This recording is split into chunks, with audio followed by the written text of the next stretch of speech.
set of parents who get married while you halfway grown, so to speak. So there's all different types of situation. For me, I done took my kids, like I done been married before, so I'm definitely not in a hurry to date. And if I ever decide to get married or in a situation, long-term ship again, you're right, they got to be able to get around my family. And it's hard because it's hard for me to be around my family because they ain't no joke. I got that kind of family to be like, yo, you on your game? You making some sense of things over there? And if you come and you half-stepping, my family going to eat you up. Trust me, I'm trying to help somebody out here. You don't want my family. Ooh, it's okay. It's okay. It's, you know I'm not used to this. She done grew my nails out, y'all. And now I'm asking her to cut them down because I can't type. It hurted or it just felt funny? It felt funny. Okay. That's why I said, ooh. Like, it was like, wait. I think you cutting them down and it's like I can feel certain, like it feels weird. Right? Because of the vibration. Yeah. High vibrations, high vibrations. She done made me have some nails, y'all, and I don't want the nails. How do you grow nails and don't want them? I don't want the nails. And to be honest with you, if it wasn't for you, I don't think I would have these back on this way. For real? No. I'm really like, this is a trust situation. Because I'm horrible with nails. You remember the first sets that you did? Like, she did my press-ons first. And yeah, you hit me up and you said, I need something more like permanent. Girl, because within a day or two, I think or maybe more long. I'm too rough on my hands. Right, it was longer than a day or two, but I'm just saying I could feel me being rough. Like I pick stuff up, I don't think about it, and I just don't pay no attention to nothing when it comes down to these hands. In a box for exercise, so I need these jokers to stay on. I think one of them was in my boxing glove. Oh, it was. It was.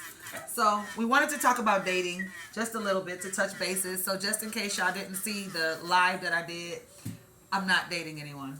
And that's a conversation. But we'll talk about that more. I think I wanted to bring some males around to talk about that and see what that's like. Because males got a different idea of dating than females. Did you know that? Absolutely. I want to ask Mel, what do you think dating is? Especially my messed up generation.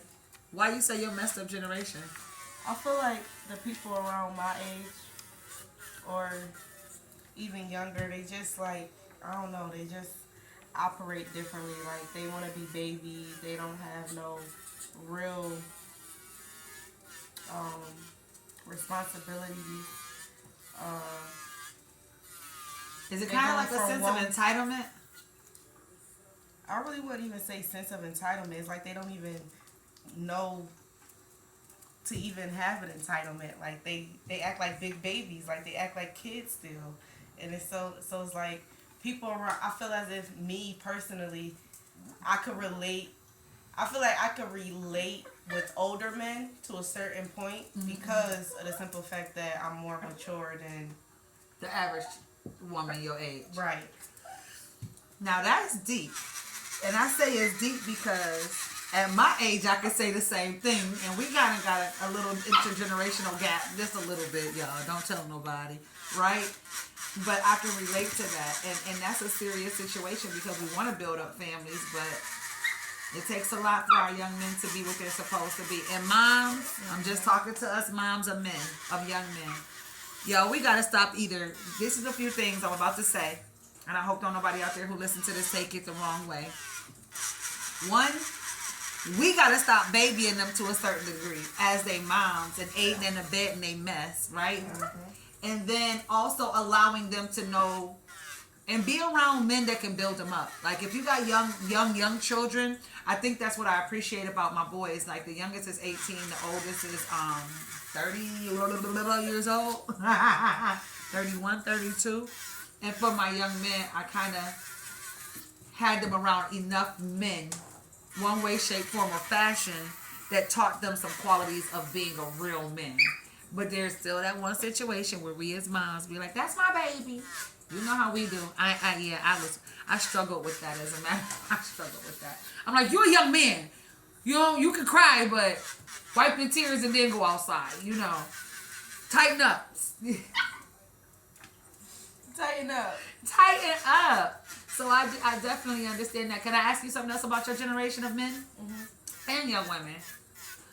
Is it us, or is it that you guys don't look at marriage the way that the older cats do? Do you have friends that think about marriage and stuff like that? I feel like I have friends that think about it. I do want to be married one day. But I feel like a lot of people in my age range and why they don't really get married. Well, why you don't really hear of a lot of people around my age getting married is because it's more of a liability thing. I feel like, even when it comes down to like me dealing with older men, I feel like a lot of older men they automatically expecting to having to come out of pocket. If that makes sense. So it's like more of a liability thing. Oh, I get it. So in other words, translation or transliteration of this, basically young men don't realize that it costs to be the boss. Pretty much. And it pays if you wanted to stay. Pretty much. And that's true. I like the way you put it, liability. But the other thing I think for even some generations is divorce is so they find they all on my legs. Divorce is so easy nowadays, right? That staying power is, man, it's hard. I ain't gonna lie to y'all. I done been there, done that. And I think the only thing I learned from it is next time, if anybody, I'm just telling y'all this, don't ask me to marry you because you stuck with me.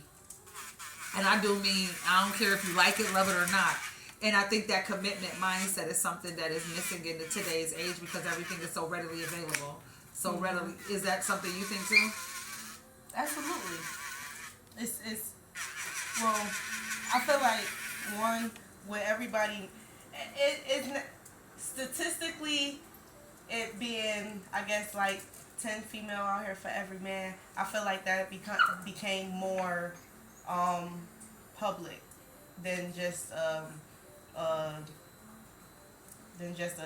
I'm not gonna say a stereotype because I guess it is true, but it's just something.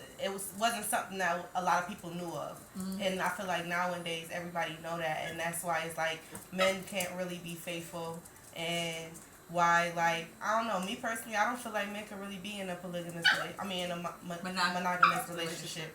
I feel like even it like no matter how much a man love you, it's always gonna be somebody out there, whether it's 10 years down to marriage, whether it's 15 years down to marriage. I feel like there's gonna be some type of infidelity to take place. Is it infidelity? Now I got a question. This about to be a heavy question, y'all. And we ain't go after this conversation. We gonna let y'all ponder this. Polygamy. You said the word, right? Why are we so afraid to say that it's polygamy going on in the world every day? If you got a baby daddy, you got a polygamy situation. If you got a baby mama, that's a situation. If you got a child by a man and he got another child by another woman and he taking care of his children, he treating y'all with respect. Y'all may not all be still having a deusa, but you building a relationship based on what a polygamous relationship is built on. Every polygamous relationship is not built on everybody having a threesome. And I think that's where people get it twisted. They think that polygamy is all about everybody being in one bed.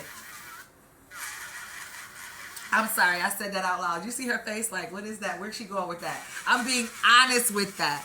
And a lot of times, I think where men mess up at, can I share this with you?